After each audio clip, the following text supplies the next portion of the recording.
They're both blue cheeses that are famous all over the world, and they've been made in their respective countries for hundreds of years, having their recipes refined until they reach the peak of perfection. But the question I have is, which is better, Roquefort or Stilton?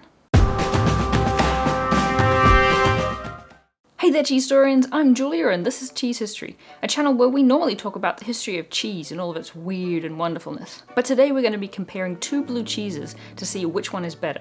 Now normally when I do these cheese-offs, I compare a PDO cheese or a protected cheese to its more generic counterpart. But today I've decided to mix things up a bit and I'm actually comparing two protected cheeses, Roquefort and Stilton. A protected cheese is a cheese that has to be made under particular conditions. This could either mean it has to be made in a particular location, with a particular type of milk, using a particular process, aging in a particular way, or any combination of the above. Both of these cheeses are protected in their countries, so that means you can't just make any old blue cheese and call it either Roquefort or Stilton without the associations that represent the cheesemakers of both types of cheeses coming after you to compel you to stop doing so. Now, if you're not familiar with these two cheeses, Roquefort is a French blue cheese. It's made around the town of Roquefort-sur-Sauzon in France, and it's made with unpasteurized sheep's milk. If you want to know about the history of Roquefort, I have a whole video on that, which should appear up here somewhere, which will tell you all about the history of Roquefort cheese. Now, Stilton is an English cheese, and it's not made around the town of Stilton, which is in Cambridgeshire. Instead, it's made in the counties of Leicestershire, Nottinghamshire and Derbyshire, and there's a whole host of historical reasons why that is, and if you want to know more about that, then do check out my video on the history of Stilton, which explains why Stilton isn't made in Stilton. Now, unlike Roquefort, which is an unpasteurized sheep's milk cheese, Stilton is a pasteurized cow's milk cheese. So in a lot of ways, these two cheeses couldn't be more different from each other, other than the fact that they're blue cheeses. So what we're going to do is we're going to taste both of these cheeses and compare what they're like to see how they compare to each other. Is there a real difference between being made with unpasteurized sheep's milk versus pasteurized cow's milk? What impact does that have on the flavor of the blue cheese? How strong are they? How mild are they? How different are they in texture and smell and everything else? And then we're going to see what they're like on crackers with onion relish, because that's one of the classic pairings for blue cheese. So we're going to see if that improves or makes worse the flavor profiles that both have.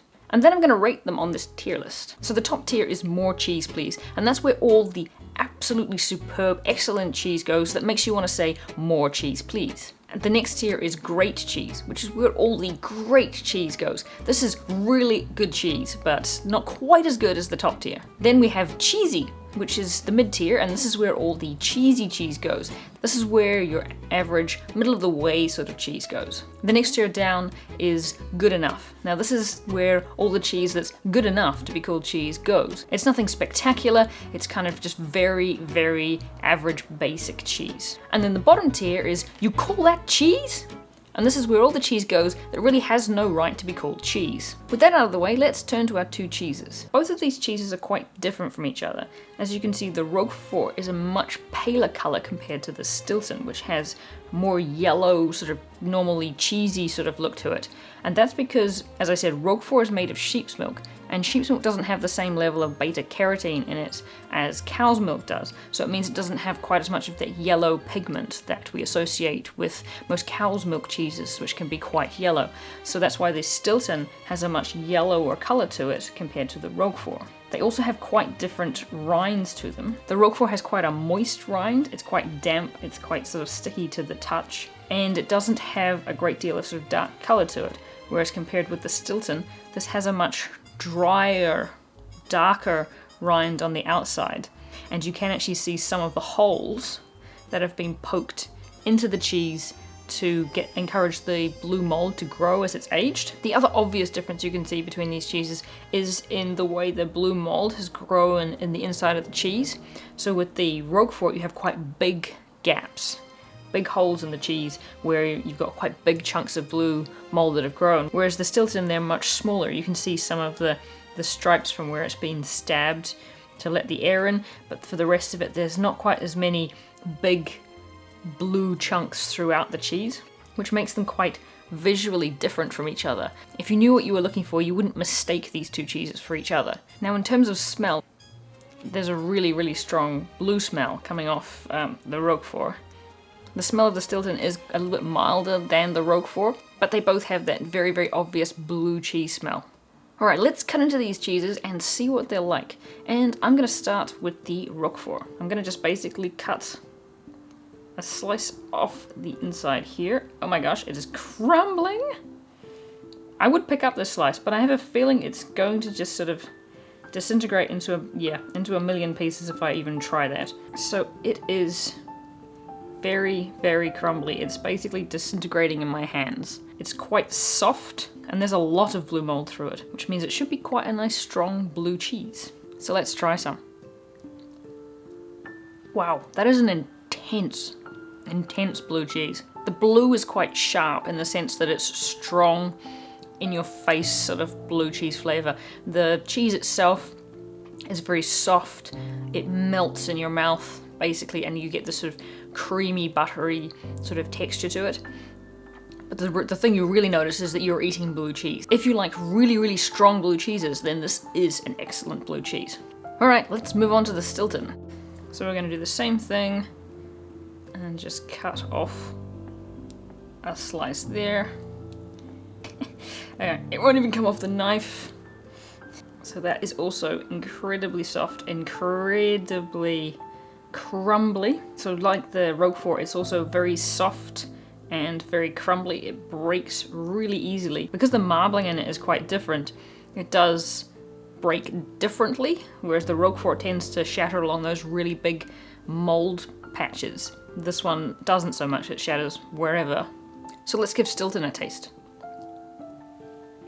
They are very different blue cheeses. The Stilton isn't as strong as the Roquefort in terms of the blue cheese flavor, but it has a little bit more of the other cheese flavors coming through. It's not quite as melty and buttery as the Roquefort, but you get a bit more cheese to balance out the strong blue mold flavor that really, really dominates in the Roquefort, whereas in Stilton it's a little bit more balanced, I would say. So there's a little bit more of a balance between the blue mold flavor and the cheese that the blue mold is growing in. It adds a layer of complexity to it that the Roquefort doesn't have in quite the same way. There is a level of complexity to the Roquefort, but it is more in that you get a really strong, complex blue mold flavor, whereas with the Stilton, you get both the blue mold flavor, which is not quite as intense, and you also get more of the cheese coming through as well. Both are really, really nice blue cheeses, but for different reasons. The Roquefort is really great if you like a really strong, in-your-face blue cheese. You know, the stronger, the creamier, the better. Whereas the Stilton is much more of a balance between the blue mold flavor and the rest of the cheese. So for the final comparison, we're going to take some crackers, we're going to put some of each of the cheeses on a cracker, and we're also going to add some of this onion relish, which goes really well with blue cheese, and we're going to see if that adds or detracts from the blue cheese eating experience for both Roquefort and Stilton. Like I did before, I'm going to start with the Roquefort. Now that combination actually tones down the intensity of the Roquefort quite a lot. The savory tartness of the onion relish goes really nicely with that really powerful blue cheese, but it does tone it down quite a bit, so you get a lot less intense blue cheese flavor with that combination. You get an acidity in the onion relish that you don't get in the Roquefort, so they balance each other quite nicely, because the Roquefort is very, very creamy, very blue mold flavor. To get that little punch of acidity makes quite a nice balance, and makes, I think, lifts the Roquefort slightly by both toning down the blue cheese slightly and also adding a little bit more complexity to it. So let's try the Stilton. Now, I don't think the Stilton goes as well with the onion relish as the Roquefort does. It feels like there's a little bit more of a battle going on between the two flavors. The onion relish kind of overpowers the blue cheese flavor of the Stilton just a little bit more, and maybe just a bit too much, so that it kind of takes away some of that nice blue cheese flavor. But the Stilton still comes through. It's not like you don't think you're eating blue cheese. Both make a really, really nice pairing. I think it pairs just slightly better with the Roquefort than it does with the Stilton, but that's just because the Roquefort is much more intense, so I think by toning it down a little bit, it improves the Roquefort slightly, even though you still get really, really punchy pockets of blue cheese coming through with the Roquefort. Alright, the moment of truth. Where am I going to put these two cheeses on my tier list? Now, I'm well aware that I'm likely to offend the fans of either Roquefort or Stilton with my rankings of these two cheeses, so please do bear in mind that this is just my opinion on these two cheeses, but also what I think of blue cheese impacts where I put them on the tier list. Let's start with Roquefort. Now, I'm going to put Roquefort in great cheese, because I think it is a really, really nice blue cheese. The main reason it's not at the top of the tier list is because I can't eat a lot of really strong blue cheese. I find after a few crackers with really strong blue cheese on them, I'm done. I've had enough of the intense blue cheese flavor. Stilton, on the other hand, is going in more cheese please, because it hits all the right boxes for a blue cheese for me. It has just the right amount of blue cheese flavor, and it also has other notes of complexity in the cheese as well, so you're not just getting the blue cheese flavor. And for that reason, I'm putting Stilton into more cheese please, because I really could eat more of the Stilton cheese, and the Roquefort into great cheese, because it's a great cheese, but I really could only eat a certain amount of it because it's really, really strong. But this is just my opinion, right? So let me know what you think of both of these cheeses down in the comments if you've tried them, or let me know what your favorite blue cheese is if it's neither Stilton nor Roquefort. If you think there are other cheeses that I should compare, either protected cheeses to compare against other protected cheeses, or protected cheeses that could be compared against their generic counterparts, let me know. I'm always looking for other cheeses to pit against each other to see which is better. Thanks for watching, Cheese Historians, and I'll see you next time for more cheese history.